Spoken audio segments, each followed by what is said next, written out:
Hi everyone, welcome to Sunny Day Discussions. I am Sunny Day. First off, I want to say it's June 1st. Happy Pride. Can't find my flag, but it'll be up soon. Second off, I want to talk about money in politics and if it's a good thing or a bad thing. So, my opinion is it's bad. It's terrible. Should never have happened because it allows corruption to take over. When you can get elected to a position that pays $165,000 a year and leave that position when with a multimillionaire, there's a problem. It makes the people who don't have the right motives get involved. And when people who don't have the right motives get involved, you get the Congress we see now. The Congress that doesn't listen to the American people. The Congress that says, we know better than you what you need to survive. We know that the federal minimum wage is adequate. It's not worth it to raise it. You just need to work harder. Pull yourself up by your bootstraps. We know that the scientists are actually lying about climate change. So we shouldn't do anything about it because it's just all a big fabrication. It comes and goes. It's cyclic. We know that guns don't kill people. It's mental health. But instead of funding mental health, we know that it's not necessary, that it's just a few sick individuals. Money allows the politicians to not be in there for the people, to not work for the people. As long as we have lobbyists and corporations able to basically buy our politicians, this country won't improve. We will stay stagnant. We will go backwards. We will destroy ourselves. Because you can't help but wonder, if money was not in politics, would we trust science again? Would we trust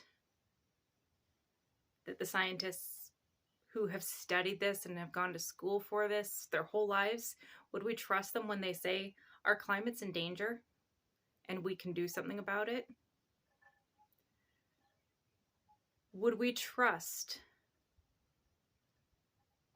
the people who tell us that yes, mental health is an issue, but so is the easy access to guns? Would we trust the experts again, instead of the corporations who benefit from people not believing in their opponents? Would we actually be doing something about the climate crisis? Would we actually raise minimum wage? Would we actually have affordable health care, if not Medicare for all? Would we actually have public education that is well funded?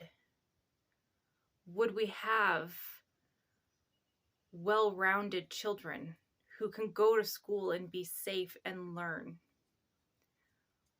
Would we have accurate history being taught?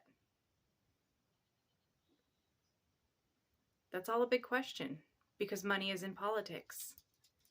And corporate lobbyists can buy the votes so that Congress does what they want and not what the people need. The vast majority of people want Medicare for all.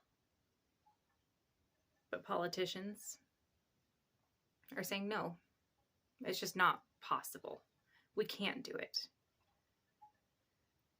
The vast majority of people want gun control, if not outright banning assault weapons.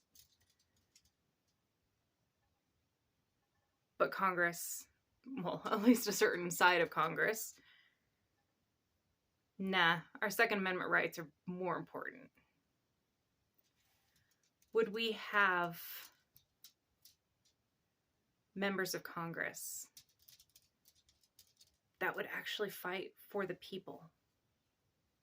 Be willing to at least explore some of these things? Would we have members of Congress that are there for the right reasons and not just to enrich themselves? Would we have members of Congress who want to ban insider trading, who want to restore faith in our government, in our democracy? Because right now, there's not a whole lot of faith in our government.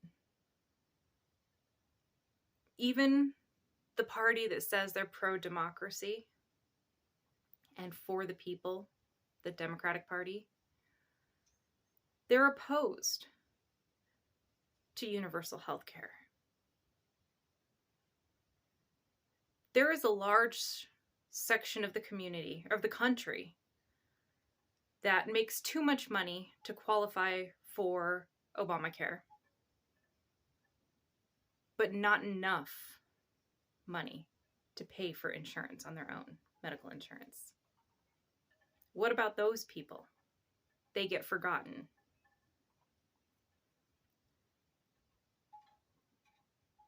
We need to do something to get rid of the money in politics. But until we can vote in people who are willing to do something, we're stuck. We're stuck with a government that doesn't listen to its constituents, who doesn't do anything to help the people. The vast majority of people disagree with these anti-trans and anti-LGBTQ plus bills that are currently invading red states. But do Republican politicians care? No. They're pushing their agenda. They're making their donors happy. And Democrats sit back and lament how bad the Republicans are, how horrible their policies are, yet don't take the risk of doing something dramatic to stop it. They're a party of talk, not action. They don't know how to govern. Republicans just don't know how to do anything besides make money for themselves and their donors. At least the Democrats have a faction within that party who is in it for the people, who fight for the people. Republicans don't have that.